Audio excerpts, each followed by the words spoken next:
Բարև ձեզ, մենք ուղիղ եթերում ենք, շնորհակալ եմ, որ հետևում եք մեզ։ Իմ հյուրն է Երևանի ավականու անդամ, Երևան քաղաքի ավականու անդամ, Լիվսիմե Արաքելյանը։ Բարև ձեզ, Տիկին Արաքելյան։ Շնորհակալություն, որ համաձայնեցիք այս զրույցին։ Ես քաղաքի մասին խոսելու ենք, Տիկին Արաքելյան, բայց միայն քանի որ դուք նաև այդպես ակտիվ գործունեություն եք ծավալում եւ ձեր դիրքորոշումն ու տեսակետ այս կամ այն հարցի հետ կապված որ շատ ակտիվորեն արտահայտում եք մի քանի այլ հարցեր կան կուզենայի ձեզ հետ քննարկել մասնավորապես հիմա մամուլը ոչ մամուլը հետևած է նրանով որ մեր այսպես ասած վարչապետի տիկինը մեկնել է Լոս Անջելես մոսկովյան IT մասին ոչ մամուլը գրեց ինչպիսի ճոխ ընդունելություն, ռեստորանային ինչ, չգիտեմ, այսպես ասեմ, ինչ վոյաժներ, ինչպիսի շրջագայություն եւ այլն, հիմա մեկնել է Լոս Անջելես, դա փաստորեն համընկավ իր ծննդյան օրվա հետ եւ շատ-շատերն ասում են, որ եթե պիտի նշի իր ծննդյան օրը։ Այս երևույթի մասին խնդրեի դուք խոսեք։ Այսինքն ոչինչ այս մարդկանց կյանքում կարծես թե չի փոխվել, խնդրեմ։ Ճիշտ ասած, այս կնոջ վարքագիծը որևէ կերպ չեմ էլ ուզում մեկնաբանել, իսկ թվում է արդեն բոլորի համար պարզ է, սա ինչ է։ Մոսկովյան վոյաժներից հետո մենք տեսանք Երևանյան այցը ինչով նշանավորվեց, նա այցելեց մի երկու զոհված զիծառայողի ընտանիք, երեխաներին գրկած ֆոտոսեսիա արեց եւ ես նաեւ գիտեմ, որ շատ ու շատերի հետ են փորձում կապվել, նաեւ իմ ծանոթ ընկերների ընտանիքների հետ էլի փորձել էին կապվել եւ ասել են, որ Աննա Հակոբյանը ցանկություն է հայտնել այցելել ձեր տուն, ցավակցել եւ այլն եւ այսպես ասել էին, որ հանդիպումը պետք է արձանագրվի տեսանկարահանող սարքերով, այս մարդիկ ասել էին, որևէ կերպ մենք դա չենք հանդուրժի, որպեսզի դուք գաք եւ մեր արյան վրա փիառվեք, հա, այսպես կարելի ասել։ Այո, այդպիսի մարդիկ են եղել եւ նրանք հրաժարվել են գնալ նրանց տուն։ Այսինքն եթե պետք է չլուսանկարվենք, որ հետագայում մեզ PR անենք, հա, ուրեմն այդ մարդկանց տուն նրանք չեն գնացել։ Այստեղ Արաքելյան Սյունիք իսկ այն մարդիկ ովքեր որ թույլ են տալիս գալ եւ ասում են այո եկեք լուսանկարահանվեք այդ մարդկանց քանակը զգալիորեն քիչ է եւ իրենք էլ մեծ դժվարությամբ են գտնում մեծ դժվարությամբ են գտնում այդ ընտանիքներին որպեսզի կարողանան լուսանկարվել ինչով նշանավորվեց մոսկովյան դա մի շատ հետաքրքիր դիտարկում Սյունիքում հիշում եք որ մի գին եկավ ծնկաչոք այսպես շնորհակալություն այդպես Նիկոլ Փաշինյանի գերեզմանոցի մոտ բան դա ազգականներ ինչ որ մեկի չէ հորաքույրներ մորաքույրներ որ այդ կինը ընդհանրապես ամուսնացած չի երեխա չունի դուք հասկանում եք այսինքն ինչի մեջ ենք ինչ զավեշտի մեջ ենք եւ այդ զավեշտը շարունակվում է ես չգիտեմ Սրաթելը երբ է կտրվել իսկապես դա արդեն 2018-ի տեխնոլոգիաներն էր երեք էլ ես իմ Facebook-ում մի քանի նկարներ տեղադրել էի թագավորի շորերով տարատեսակ խմբեր հետո չգիտեմ հա այն որ տեսախցիկների արժեվ համբուրվում էին նույն տեխնոլոգիաներն են հա ինչը որ Ուկրաինայում տեղի ունեցավ ինչը որ հիմա փորձում են նաև Ռուսաստանում անել հա նույն տեխնոլոգիաներն են այդ ֆանտազիայի առումով էլ բավականին աղքատիկ է հիմա ինչ ստացվեց մոսկովյան այցից հետո եկան Երևան այցելեցին իրենց պարտքը կատարած համարեցին էլի մի քանիսի տուն գնացին նկարվեցին տարբեր պոզաներով եւ երեք մենք մամուլից իմացանք արդեն որ Տիկին Աննան այս անգամ միայնակ մեկնել է Լոս Անջելես իհարկե ինձ համար շատ հաճախ չի սկսել միայնակ մեկնել Մոսկվան միայնակ չէ, երեխաներին տարել է։ Չէ, նկատում ունեմ ամուսնու, որտեղ ասում էր առանց իրեն ես չեմ կարող իսկ դուք վերջին անգամ երբ եք հիշում, որ նա իր ամուսնու կողքը երևացել է։ Ես շատ երկար ժամանակ չեմ տեսել նրան, այս 2.5 տարվա ընթացքում Տիկին Արաքելյան, ինչ եք կարծում։ Ես կարծում եմ ինքը փորձեց իր անձի շուրջ կենտրոնացնել ուշադրությունը եւ ինքը եթե անգամ ամուսնուն լեգիտիմացրել է այս ժողովուրդը 2018 թվականին ընտրելով, հա, անուն արդարության ընտրել են դրան, ապա ես որևէ կերպ չեմ հասկանում ով է իր կինը, այսինքն իր կինը ուղղակի իր պաշտոնը Նիկոլի կինը լինելն է ընդամենը, բայց մենք ինչպես տեսնում ենք ինքը շատ լուրջ դերակատարում ունի։ Վարչապետների կանած ոնց մենք առանձնապես որևէ մեկին մենք չենք ճանաչել, բացառությամբ ինչ այսպես բացառիկ դեպքերում, որ նկարները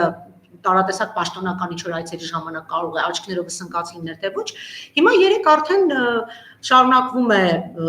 Տիկին Աննայի արկածները Ամերիկայում Եվ մենք տեսանք, որ հայերը պաստառներ, դավաճան պաստառներով դիմավորել են եւ այդ գլխիկոր կադրերը, երբ որ ես տեսա, դուք տեսաք ինչպես էր վազում նա օդանավականում, գլխիկոր վիճակում, աչքերը չէր բարձրացնում վերև։ Ես ուզում եմ հասկանամ իրենք ինչպես պետք է ապրեն եւ ընդհանրապես ինչպես պետք է անընդհատ այցելեն այստեղ այնտեղ լավ։ Ինչ են ուզում ապացուցել, որ իբրև մենք նորմալ վիճակում ենք, ոչինչ տեղի չի ունեցել, այս ամենը դուք հնարում եք, այդպես է ստացվում։ Տիկին Արաքելյան, ինչ է տեղի ունեցել։ Տեղի է ունեցել ողբերգություն շատ մեծ, մենք բոլորս գիտենք սրան գնահատական տալ ուղղակի այլևս չեմ էլ ցանկանում, մենք հայրենազրկվել ենք, մենք կորցրել ենք մեր տղաներին, մենք կորցրել ենք մեր անվտանգությունը եւ այդ անվտանգությունը մենք ամեն օր ենք կորցնում։ Որքան որ սրանք մեկ օր ավել մնան, մենք այդ մեկ օր ավելը մեր անվտանգությանը սպառնում է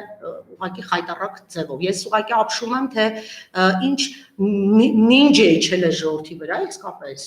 Ասենք նայում են ասում են, վայ, ես ինչ է, վայ, չգիտեմ որ, վայ ո՞րն է, մենք ամեն մեկս մենք մեր տեղում պետք է մեր գործողությունները կատարենք, որպեսզի կարողանանք այս աղետից ազատվել եւ այս մարդիկ պետք է կանգնեն դատարանի առջեւ, այո։ Այսօր մամուլով կարդում եմ ասում են պատրոն Դավոյին ձերբակալել են։ Շատ հետաքրքիր է թե պատրոն Դավոն ինչ է խոսելու։ Արդյոք նա իր մեջ ունենա համարձակություն, այն օդում կախված լուրերը, որի մասին խոսում էին, որ տարատեսակ այո գործարքներ են կատարել պատրոն Դավոյի հետ, ինձ հետաքրքիր է այդ Դավիթ ասնանը չգիտեմ ինչյանը արդյոք խոսի։ Եվ վերջը 3 հանրային հեռուստատեսությամբ ես նայում եմ մի հաղորդում, որտեղ դատապետում են բանակը, բառիբուն իմաստով, արժեզրկում են բանակը եւ ֆետիշացնում են կրկին այս զույգին, այս Փաշինյան Հակոբյան զույգին։ Ես ուզում եմ հասկանալ, բանակի գեներալիտետը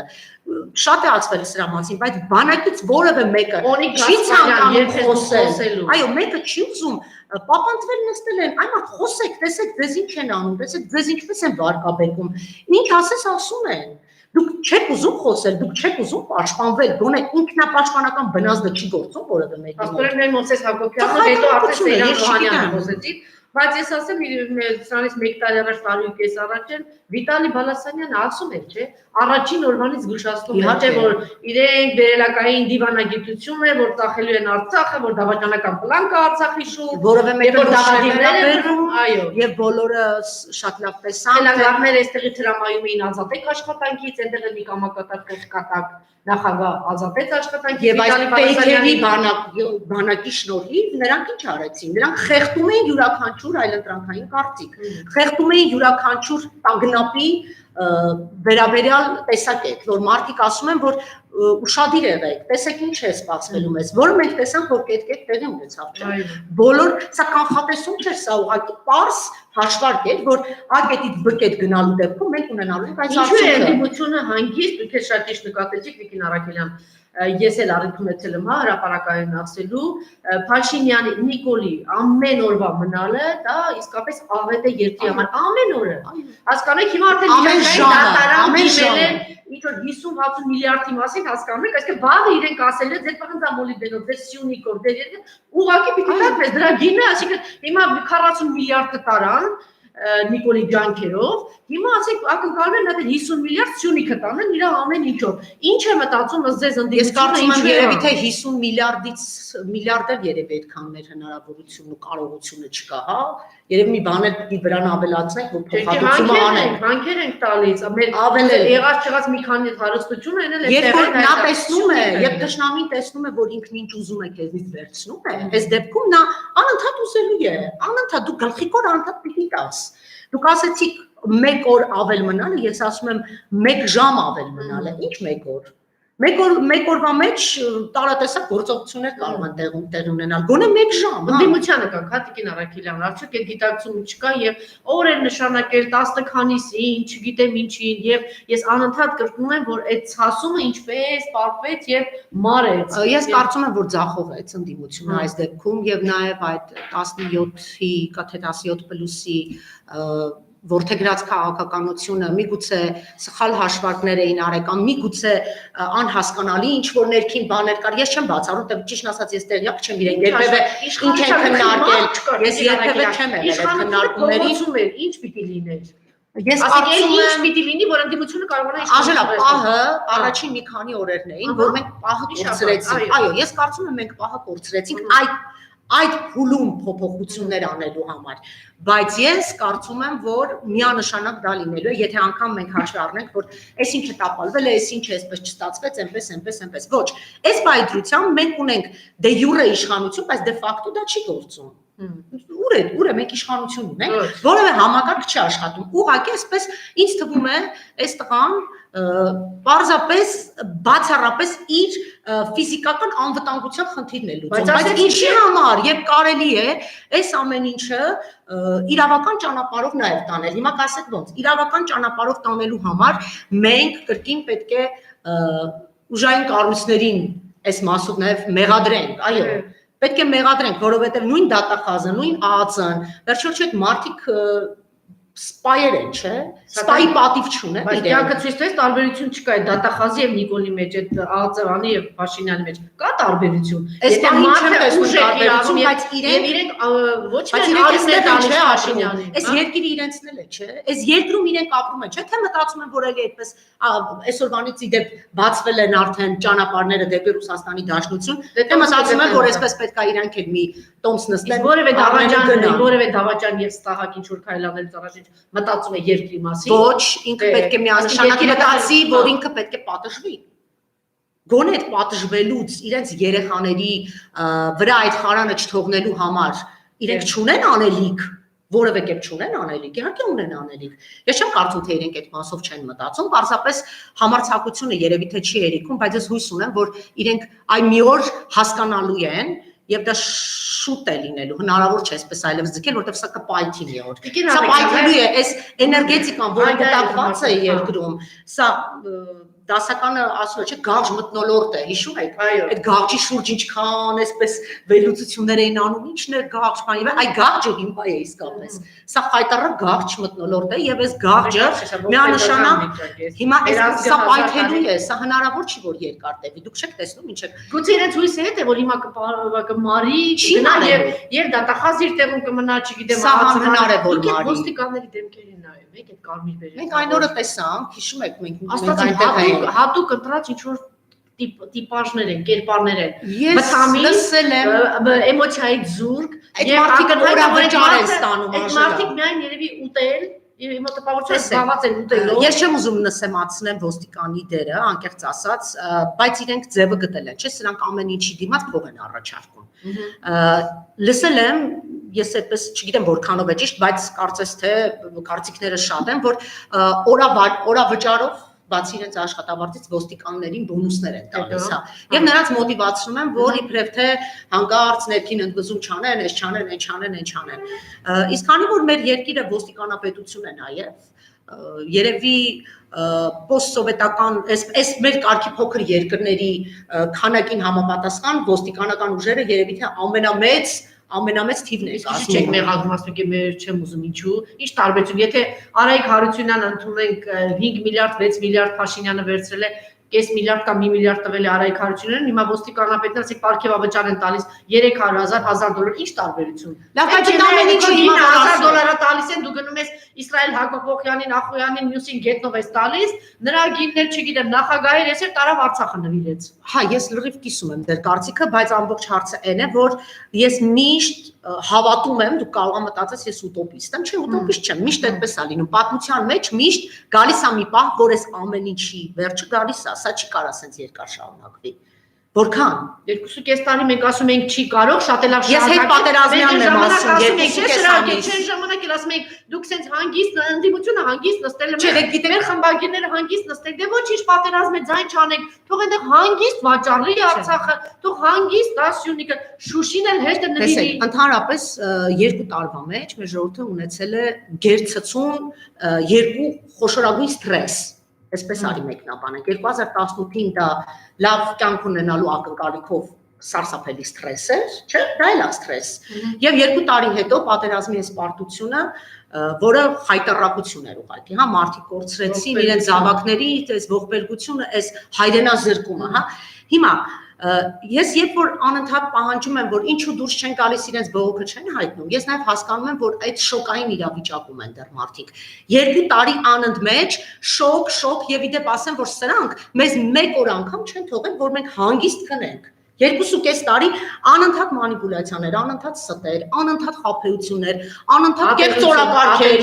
անընդհատ կեղծ դատավարություններ, կեղծ օրակարգ, ստից խոսակցություններ, այսինքն թեմայից շեղուղ պատմություններ։ Մենք ամեն օր ստրեսի մեջ ենք եղել, 2.5 տարի ամեն օր, ամեն ժամ։ Եվ առաջին հատվածը 2018-ի մայիսյան դեպքերն են եղել, երկրորդը արդեն այս ինչ որ կա հիմա։ Այս հետ պատերազմյան այս խայտառակ շոկը։ Եվ հիմա ինչ է տեղի ունենում։ Դուք նայում եք այսօր եթերով ցուցադրում են լրատվամիջոցները, թե Զվարթնոց օդանավակայանում ինչ է կատարվում։ Այսօր առաջին օրն է։ Այո, այսօր առաջին օրն է։ Եվ նախնական զրույցում Տիկին Արաքելյան դուք ասացիք, որ հա, թող եթե այդպես է, թող գնան։ Ինչու՞։ Ուրեմն այն մարդիկ, ես առավել քան վստահ եմ, որ մեր այն հայրենակիցներն են հիմա ոտավորված գնում, որոնք այդ լավ կյանքի սպասելիքը ունեցել են Փաշինյան Նիկոլից։ Եվ եթե դուք լսեք, ժամանակ կունենաք այսօր թերևս նայելու, թե ինչ են խոսում այդ մարդիկ, ասում են մենք հավատում ենք էս, բայց մեզ խաբեցին, մի մարդ ասում էր երկիրը դարձրին թուրքի երկիր, ես բառացի ցիտում եմ թերթերներ, ոնց որ եթերում սարքեցին թուրքի երկիր, մենք գնում ենք, որ կարողանանք այնտեղ մի աշխատանք ունենանք, որ այստեղ մեր ընտանիքին պահենք կամ էլ հետագայում տեղավորվենք, բնավորվենք, մեր ընտանիքի անդամներն է տանենք։ Եվ ըստ հարցումների, ես կարդացի երեք, ըստ հարցումների մեր բնակչության հստակ 40%-ից ավելին, ըստ հարցումների, պատրաստ է Հայաստանը լքել։ Դուք հասկանում եք, սա ճաղետ է։ Չէ, ստացան Նիկոլ Փաշինյանի իշխանությունից, հա։ Լավ ստացան։ Իհարկե ստացան, բայց մենք ճիշտ ասած ես սրանից չեմ ուրախանում, որովհետեւ 2.5 տարի, 3 տարի այդ մարդկանց զգուշացվել է, որ ինչ է սպառնում մեզ։ Գիտեք, մենք մարդկանց ատելություն եւ չարություն բերող մարդը չի կարող արարել։ Մենք բոլորին մեր արշինով պիտի չփահեն։ Նայ, մենք բոլորին պիտի մեր արշինով չչափենք։ Մարդը նայում է հերոստացիան եմ ասում, վայ, դες երևի փոփոխություն է, երևի լավ կլինի։ Գիտեք, մենք ամեն մեկին պիտի մեր արշինով չչափենք։ Վերջի գիտակ կրթական ցենզ գոյություն ունի, ինտելեկտ գոյություն ունի, ինֆորմացիոն որոշակի համապատասխան 2.5 տարի տեսնում էի, չէ, որ ինչ քաղաքականություն է վարվում, արարելու, ստեղծագործելու երկիրը կարող ոչ մի բան բռնել, սպանել, մորթել, դատել եւ այլն եւ այլն։ 2.5 տարվա ընթացքում նա արդեն իսկ միջև պատերազմը բավականաչափ մաշացրեց իր ձայներն ու քվեները, այսպես ասած։ Իսկ այս հետպատերազմյան շրջանը արդեն վերջ։ Սա արդեն վերջնական, որ ասում եմ, վերջնական խավարումներ է։ Շատ լավ, շատ էլի ուշագրավ ինչ որ մի բան։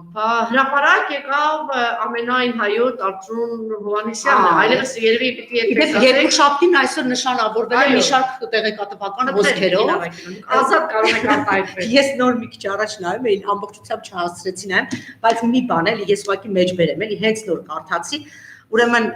զվարճանալու է։ Հա, ուրեմն տեսեք, Արծրուն Հովհաննիսյանը այսօր ազգային ժողովում լրագրող Երկիր.am լրատվամիջոցի դեպ այն մեր գործընկերը հերոսական Լիան Սարգսյան կարողացել է հարցազրույց վերցնել Արծրունից եւ տեսեք ինչ է ասում Արծրունը։ Այն հարցին թե բա դուք ինչպես եք անընդհատ ասում, որ հաղթելու ենք, երբ տեսակ թե ինչ ստացվեց, մեջ բերում եմ, տեսեք ինչ ասել։ Որևէ բառ հիշում եք, որ ասել եմ հաղթում ենք։ Այսինքն ասում եմ, ես չեմ ասել հաղթում ենք, ես ասել եմ հաղթելու ենք։ Դուք պատկերացնում եք, այսինքն հետ չգնացել Նիկոլ Փաշինյանի հետ երևի հաց է կերել։ Հա, լրի հաց է կերել դրա համար այդ նույն ոճի մեջ։ Այսպես է, չի ասում։ Կամանա Հակոբյանի հետ։ Հա, այն հաղթելու ենք, այն Գյորբագյոր 2020 պրոպագանդով Արծրուն Հովհաննիսյանը, հիմա ասում է դուք երբևէ լսել եք, որ ես ասել եմ հաղթում ենք։ Շարունակություն։ Ես ասել եմ հաղթելու ենք։ Այսինքն ի՞նչ է դուրս գալի։ Ու մեկ էլ ասելա, որ ինքը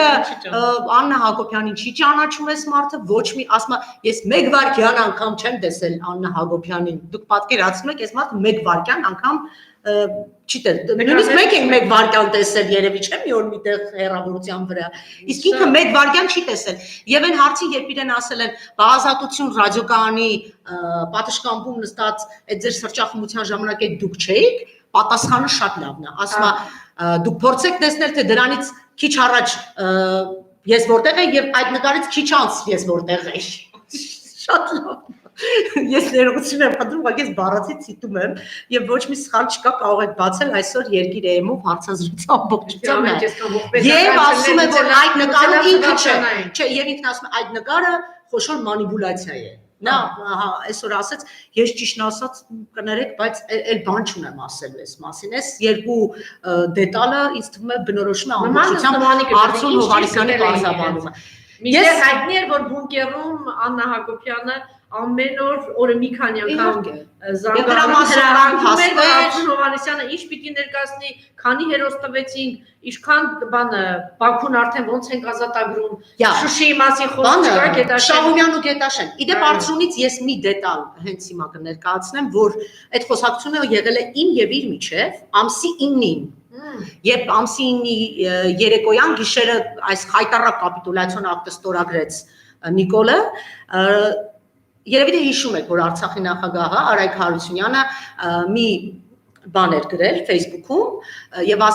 նշել էր, որ Շուշիի կողմից գնդակոծվում է Ստեփանակերտը։ Հիշում եք այս նախադասությունը, ամսի 9-ի առավոտյան ժամը 11-ի կողմերը։ Եվ անմիջապես այսպես միջև իր մամուլի խոսնակի հստակ արդեն ձևակերպումները, որ Շուշին մեր վերահսկողության տակ չէ, Արայք Հարությունյանը այս ձևակերպումը տվեց, որ Շուշիի կողմից գնդակոծվում է Ստեփանակերտը։ Դա արդեն բնական է, եթե մարդիկ տեղադիրք մի քիչ պատկերացնում են, հասկանում են, եթե Շուշից գնդակոծվում է Ստեփանակերտը, ուրեմն Շուշին մեր ձեռքում չէ, այլևս։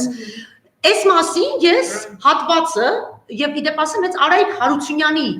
սկրինշոթը տեղադրել էի իմ Facebook-յան պատին եւ ասել էի, ինչ որ մեկը կպարզաբանի, թե սա ինչ է ասում, ոնց թե Շուշիի կողմից գնդակոծվում է։ Արթուր Հովհաննիսյանը ինձ գրեց, ասեց, խնդրում եմ ստատուսը հեռացրու Facebook-ից, ասացի, ինչի՞։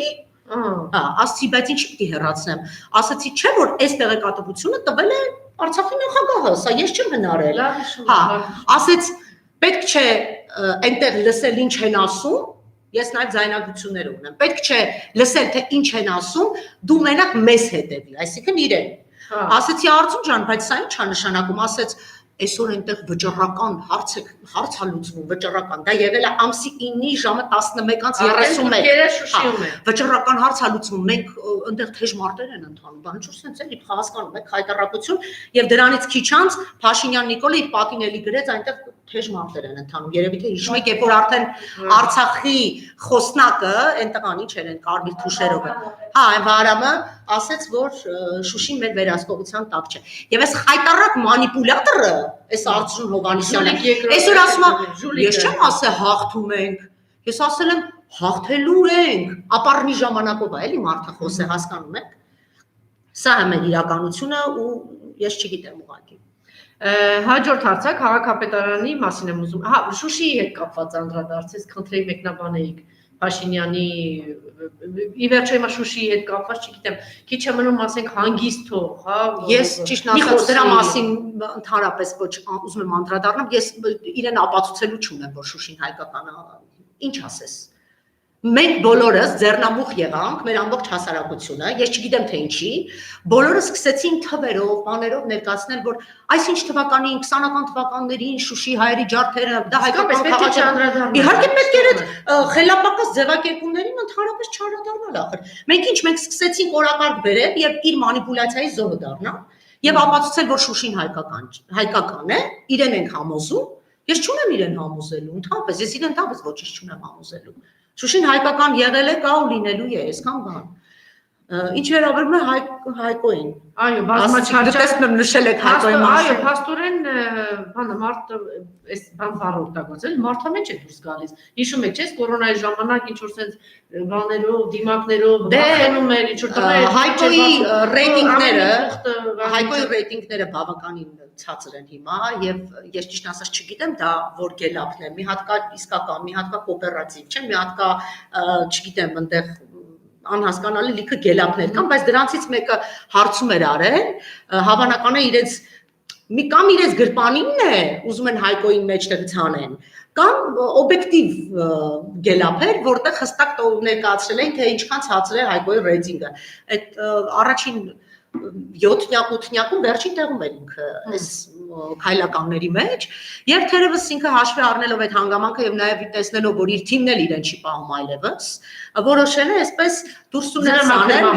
ձնամաքրմամբ զբաղվել, ինձ համար զավեշտալի է, որ հա լավ է անում, որ տենց բահը վերցնում գնում սառույցները ջարդում է, բայց Մարության մենք բահերով պիտի դուրս չգանք ադին այդ մայթերի սառույցները բանանելու, ջարդելու։ Մենք հսկական գումարներ ենք տվել դրա համար։ Մենք հսկական հոակ ենք ստեղծել։ Ես ինքս կողմ եմ քվեարկել այդ հոակի ստեղծմանը, որովհետեւ մենք կարողանանք մաքրման աշխատանքները Երևանում իրականացնել։ Ասենք, այս ի՞նչ է նշանակում։ Ամեն մեկ իր փոცხն ու բահը վերցնի, գնա Երևանի փողոցները մաքրի եւ զավեշտերներ, որ մամուլի խոսնակը մենք իմացանք երեք, որ ինչ որ մարդիկ բնականաբար պատմություն էսպես էր եղել, ասին հարևանները, Հայկոյի հարևանները, արդեն հոգնել են երևի ու Հայկոյի հարևանները տեսել են այդպես բահով, բանով իր տղաների հետ թե ինչի չել է մաքրելու, ես ճիշտ ասած չգիտեմ, բայց ականատեսները պատմել են, որ այս մարդիկ գնացել քաշքշել եւ այլ բանը, այսպես իրենց ցասուն են արտահայտել թերևս, թե այս ինչ էս անում եւ այլն, սա մեր գործը չէ։ Արդեն այդ մեյմունություններից, արդեն հոգնել։ Բայց խոսնակի չէ, բայց այստեղ խոսնակի պատմությունն է, բարձաբանումն է ամենալավը, ասում է երեք տեղի ունեցել մի միջադեպ, այսպես պատմում է, գրել է եւ ասում է մի ոչ սթափ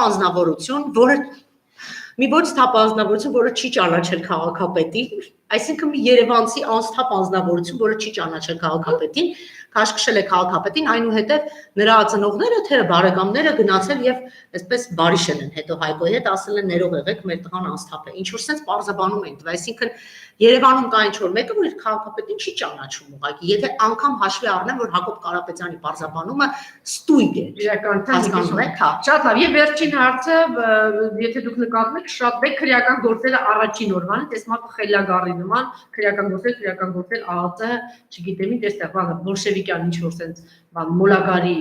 ոճով Փաշինյանը աշխատում է, եւ դա հիմա շատ ակտիվացել է։ Վերջին հարավակի ժամանակ սկսեցին ձերբակալել, հա, Իսրայել Հակոբյանին, Արշակ Զաքարյանին, Արագատ Նախոյանին եւ այսպես 21 հոգու, հետո վերջում պահել էին 5 հոգու, հաջորդ օրն որ դատարանում կարողացան ուսուցել։ Այս երևույթի մասին ինչ կասեք։ Դե այս երևույթն էլ իրենց սովորական դրսևորումն է, ինչպես տեսնում եք, այդպես մարդկանց քաշտալով մենք նաեւ հիշում ենք, չէ՞ վախեցնել մարդկանց, ակնհայտ է որ փորձում են Ես շատ խիստ կասկածում եմ, որ Իսրայել Հակոբյանին կարող է ինչ-որ մեկը վախեցնել։ Եվ ես կարծում եմ ուղղակի Իսրայել Հակոբյանը շարունակել է հարգել ուսադիր կրող ոստիկաններին եւ իր ուղղակի ֆիզիկական ուժի գործադրումը ցույց չի տվել։ Ընդհանրապես նա շատ ավելի պարկեշտ քաղաքացու կեցվածքով է Հակոբյանը հանկարծ ես ես դա եմ ասում որ մենք երկու հարված էլի բայց մարդը ենթարկվել է օրենքի պահանջին եւ ասել է տանում եք տարեք, բայց տանելուն է ձեր, ասենք այդ մարդուն քաշ էին տալիս մայթերով սա իրենց գործելավոճն է, այստեղ զարմանալու բան չկա եւ ինձ թվում է բոլոր այդ մարդիկ էլ ովքեր որ այնտեղ են գնում, հավաքվում են այդ հանդիպումներին մասնակցում են, իրենք գիտեն որ ասենք օրվա վերջ կարող է ինչ-որ մի թվականակ իրենք պետք է ապահովեն, հավաքեն, տանեն եւ հետո իրավական ոչ մի լուրջ չունենալու արդյունքում այդ մարդիկ ազատ են արձակվել։ Դրա համար ես սա նորմալ եմ գնահատում։ Շատ լավ, երկրորդ նախագահ մեծ հարցազրույցով հանդես եկավ, ինչպես կգնահատեք այդ հարցազրույցը եւ ինչ կառանձնացնեք, որտեղ բազմաթիվ, հա, թեմաների մասին խոսեց հետ պատերազմյան եւ թերևս ամենակրխավոր ու կարեւոր բանը, որ Ռոբերտ Քոչարյանը իսկապես է քիչ մարդկանց էր, նախ որ ինքը իր կյանքով ապացուցել է դա մեկ անգամ, հա, 90-ականներից 2007-ին 8-ին էլ կարողացավ դիմակայել այս թուրքասորոսական ուժերին թույլ չտվեց մարտի 1-ին, հա, որ գան իշխանության եւ այն ինչ որ հիմա է տեղի ունեն, թերևս պետք է տեղի ունենար 10 տարի առաջ եւ այս ամեն ինչով հետո այսքան ավերածություն, գերիներ, մահ եւ այլն հիմա Սյունիքն է վտանգի տակ, արդեն գյուղեր են տալիս, այն ամենը ասեց հնարավոր է Այսինքն կարող է մենք ես կարծում եմ որ մենք այս աղետալի վիճակից այո հնարավոր է դուրս գալ մեզ պարզապես պետական մտածողությամբ գործիչներ են պետք եւ երկրորդ նախագահի հարցազրույցը դրա վառ օրինակն էր թե ինչպես պետք է լինի պետական գործիչը երկիրը փորձադաշ չէ եւ իհարկե փողոցից քերած ինտերմարման այո ինչպես Անդրանիկ Միրանյանն ասեց որ այդ փողոցից քերած մի պիտակ էլ տվեց դրանք ընդհանրեն պետություն չի մնա իհարկե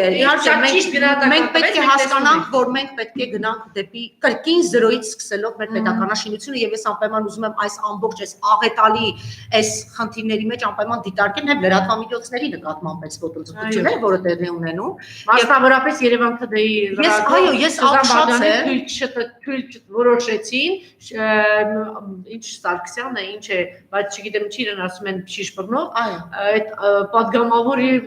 ինքը միկրոֆոնը վերցնում է լրատվամիջոցի Ես այստեղ նաև լրատվամիջոցների վրա եմ ապշում ճիշտ ասած, որովհետև եթե ես ուղղակի իմ քանի որ ինքս լրագրող եմ, ես կոչ եմ անում իմ բոլոր գործընկերներին։ Եթե մենք թույլ ենք տալ, եթե մենք թույլ տվեցինք, որ Սյուզի պատմությունը իրենք մարսեն, Անժել, իսկապես եմ ասում։ Ուրեմն դրան հետևելու են մյուս լրագրողների այս փորձարկումները 100%, եթե Սյուզին ազգային ժողովում չաշխատեց, ուրեմն իմացած եղեք, դրան հետևելու են մնացած ընդդիմադիր այն բոլոր մամուլի ներկայացուցիչների նկատմամբ ագրեսիան, որը արեցին իրենց Սյուզիի նկատմամբ։ Մենք ուղղակի պետք է դա թույլ չտանք, եւ ես բոլոր լրատվամիջոցներին կոչեմ անում, որ դուք պետք է իրար ձեռք բռնեք, այլ ոչ թե գնաք մտնեք ձեր լրագրողական բունկերները եւ այնտեղից անհետ եւ տխմար ստատուսներ գրեք ձեր գործընկերների հասցեին։ Հակառակը դուք ինքներդ պետք է այս ամեն ինչի մեջ ձեր ներդրումը ունենաք, որովհետեւ վաղը գալու են ձեր հետևից, ընդհանրապես սա է։ Ես իմ կողմից կարող եմ ասել, քանի որ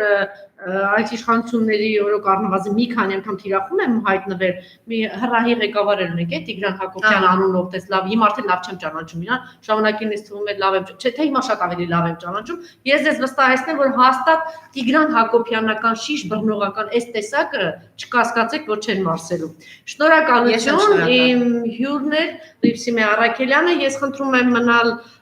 մեզ հետ, որովհետև հիմա իմ հյուրը կլինի Արագած ազգային ժողովի նախկին պատգամավոր Արագած Ախոյանը, ում ձերբակալել էին դատարանի որոշմամբ ազատ արձակվեց, նա կլինի իր առաջին հարցազրույցը ազատ արձակվելուց հետո 2 րոպեից մեզ հետ կլինի Արագած Ախոյանը։ Շնորհակալություն։